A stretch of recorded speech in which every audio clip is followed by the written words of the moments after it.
Assalamualaikum warahmatullahi wabarakatuh. Selamat siang. Selamat bertemu pada mata acara Praktikum Kimia Dasar 2 tahun 2020 di Prodi Kimia, Departemen Kimia FIPA UGM. Ini merupakan rangkaian dari praktikum online yang harus kita laksanakan karena adanya musibah COVID-19 pada tahun ini.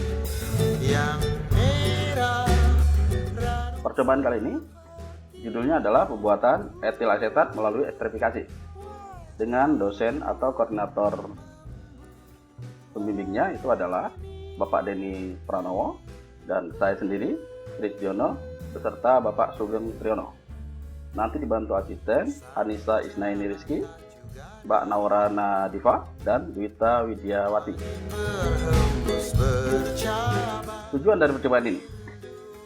Tujuan dari percobaan ini adalah mempelajari pengaruh konsentrasi katalisator asam sulfat dalam pembuatan etil asetat melalui reaksi esterifikasi. Perhatikan di sini, yang paling ditekankan di sini adalah konsentrasi katalisatornya ini, artinya pengaruh dari katalisator terhadap reaksi pembuatan etil asetat. Karena reaksi ini sebenarnya reaksi yang sudah sangat umum. Teori yang mendukung. Pertama kita perhatikan di sini, ya. Reaksi esterifikasi itu adalah merupakan reaksi antara suatu asam organik dengan alkohol ya, untuk menghasilkan suatu ester. Reaksi ini bersifat reversible, bolak-balik, dan reaksi ini sangat lambat. Itulah kenapa kita memerlukan katalis untuk mempercepat laju reaksinya. Ya. Tadi saya katakan bahwa ini adalah reaksi reversible, maka reaksi kebalikannya kita sebut sebagai reaksi hidrolisis. Reaksinya demikian. Jadi kalau kita punya asam karboksilat, dalam hal ini asam organiknya, kemudian kita reaksikan dengan alkohol, ya, kita etanol, maka reaksi ini disebut dengan reaksi esterifikasi karena akan dihasilkan ester plus H2O. Produknya itu adalah ester ini sendiri. Nah, ini kebalikannya kita sebut sebagai reaksi hidrolisis, ya, yaitu reaksi antara ester dengan H2O untuk kembali menghasilkan asam karboksilat dan alkohol itu sendiri. Reaksi ini sangat lambat ya. Tadi saya sudah katakan bahwa ini reaksi sangat lambat sehingga perlu diberi ya, suatu katalisator. Biasanya yang kita sebut yang diberikan di sini adalah berupa asam sulfat pekat atau asam klorida. Tapi kali ini kita akan menggunakan asam sulfat pekat. Karena selain dia bersifat katalisator, juga asam sulfat pekat itu bersifat higroskopis. Nah ini kemudian bisa kita tulis ulang reaksinya menjadi demikian. Ya, reaksinya antara asam karboksilat dengan alkohol. Ya, dalam ini sekarang sudah diberi katalisator ini H+ untuk menghasilkan ester. Nah ini sekarang kalau kita lihat tadi, karena itu adalah merupakan reaksi reversible, berarti adalah keseimbangan antara produk dengan reaktannya. Kita lihat adalah bagaimana keseimbangan reaksi esterifikasi ini. Ya. Jika mula-mula kita ambil satu bagian dari asam organik dan satu bagian dari alkohol, kita tambahkan ke dalam suatu wadah untuk reaksi. Nanti kita gunakan adalah reflux. Kemudian kita biarkan dia bereaksi, maka 2/3 bagian dari yang mula-mula tadi itu akan membentuk produk, yaitu menjadi ester dan air. Sementara reaktan yang tersisa itu adalah tinggal 1/3 bagiannya. Perhatikan di sini ya. Jadi komposisinya nanti produknya kira-kira 2 kali lebih banyak daripada reaktannya, atau mereka dibagi menjadi 60% produk, 66% produk dan 33% adalah reaktannya. Kemudian kita bisa membuat hukum maksimasanya. Ya. Ini K itu sama dengan etil asetat dikali dengan H2O, itu adalah produknya, dibagi dengan konsentrasi reaktannya, yaitu asam asetat dan konsentrasi etanol.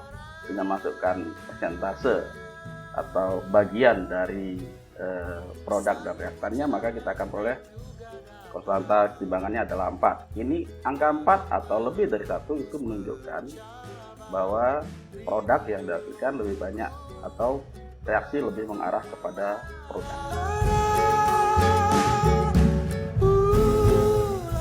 Nah, kita juga menggunakan di sini adalah asam asetat pekat, asam sulfat pekat sebagai katalis karena dikarenakan kemampuan hidroskopiknya dapat mengikat produk H2O, sehingga harapannya sesuai dengan Lekatelier maka reaksi cenderung semakin ke arah produk walaupun tidak terlalu signifikan, tergantung dari berapa banyak asam sulfat yang kita tambahkan. Sekarang kita lihat mekanismenya. Bagaimana mekanisme esterifikasi itu, reaksi esterifikasi ini berlangsung. Itu adalah dimulai dari pertama, itu adalah pembentukan ion oksonium. Ya. Yang kemudian ion oksonium ini selanjutnya akan bereaksi dengan alkohol, baru kemudian akan dihasilkan ester yang kita inginkan. Ini ya, perhatikan di sini.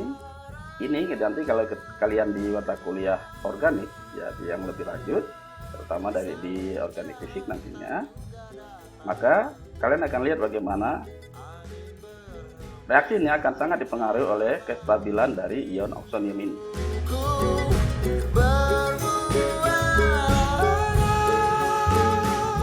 Kemudian kita masuk kepada bahan percobaan. Ya, bahan percobaannya tentu saja kalau kita lihat di sini digunakannya adalah natrium karbonat. Ya, ini bahan-bahan yang kita gunakan di sini. Tentu saja nanti bahan utamanya juga asam asetat ini sebagai katalis. Nah, kemudian ini asam sulfat pekat. Asam asetat dan alkohol itu adalah sebagai reaktannya, asam sulfat pekat ini sebagai katalis, dan kertas pH untuk melihat kadar keasaman sistem yang kita buat. Peralatan yang kita gunakan, ini ada dua peralatan utama, yaitu peralatan seperangkat alat reflux dan seperangkat alat destilasi, karena memang melewati tahap dua ini paling utama, ditambah dengan peralatan gelas pendukung. Ini adalah reflux dan destilasi, sedangkan ini gelas beker pendukung dan lain sebagainya ini. Dan juga ada Bunsen, ya. Ini untuk proses pemanasan menggunakan reflux dan destilasi itu untuk pemisahan produknya. Nah, prosedur kerja. Pertama kita masukkan tadi asam lemak dan alkohol ke dalam labu alat bulat. Kemudian ini jangan lupa ditambahkan katalis, ya, yaitu asam sulfat pekat. Nah, di praktikum ini nanti banyaknya katalis yang akan kita gunakan ini akan kita variasi. Itulah kemudian kita bisa mengamati bagaimana pengaruh katalis ini terhadap reaksi esterifikasi ini. Nah, seperti kebiasaan kita menggunakan untuk pemanasan, kita jangan lupa tambahkan batu didih untuk meratakan panas yang terdapat atau selama proses pemanasan. Nah, ini kemudian disusun pada perangkat alat reflux dan kita lakukan reflux selama lebih kurang 5 menit. Perhatikan lagi ya, nanti saya kira sudah akan mengerti kapan mulai dihitung waktu reflux itu sendiri. Nah, kemudian setelah ini mencapai waktu tertentu yang kita inginkan ini, kemudian kita lepaskan dari rangkaian alat ini, tentu saja setelah dia dingin. Kemudian kita siapkan rangkaian berikutnya, yaitu alat destilasi untuk memisahkan hasil ester yang kita peroleh.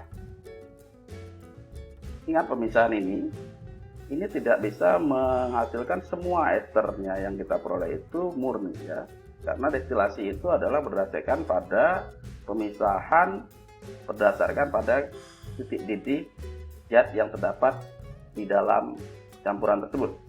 Zat yang lebih volatil atau titik didihnya yang lebih rendah akan menguap lebih dulu, dan fraksinya yang ada di zat itu lebih banyak daripada yang kurang volatil. Sehingga nanti kita harapkan pada akhir destilasi kita harapkan fraksi dari atau bagian dari esternya jauh lebih banyak daripada campuran yang lain. Karena yang kita sasar atau yang kita inginkan adalah esternya itu sendiri.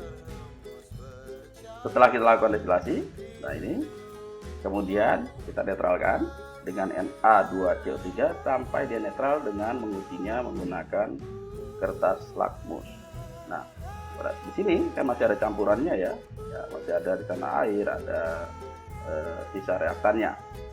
Nah, ini kemudian dimasukkan ke dalam corong pisah, kemudian ditambahkan larutan CaCl2. Proses penambahan larutan CaCl2 ini adalah untuk penggaraman, ya, artinya nanti kalian akan pelajari pada mata kuliah selanjutnya, yaitu yang kita sebut nanti istilahnya salting out, salting in, ya, nanti sehingga proses pemisahan mereka menjadi lebih baik. Setelah terpisah, kemudian dipisahkan lapisan yang mengandung esternya, ya, yang bagian atas, kemudian kita ambil, kemudian ditambahkan dengan DiISO4 untuk menyerap sisa dari air atau alkohol yang terdapat di dalam sampel tersebut. Kemudian sampel ini kita saring, dan ini kita sudah anggap cukup baik, maka sampel ini dicatat volume, massa, bau, dan warnanya. Saya kira itu untuk percobaan ini. Nanti untuk data percobaan dan cara membuat laporan serta lain-lainnya kalian bisa dapatkan pada Google Classroom, ya, sebagai media pembelajaran kita. Di sana nanti materi dan lain sebagainya akan kita upload di sana. Terima kasih, saya kira demikian. Tetap jaga kesehatan. Assalamualaikum warahmatullahi wabarakatuh.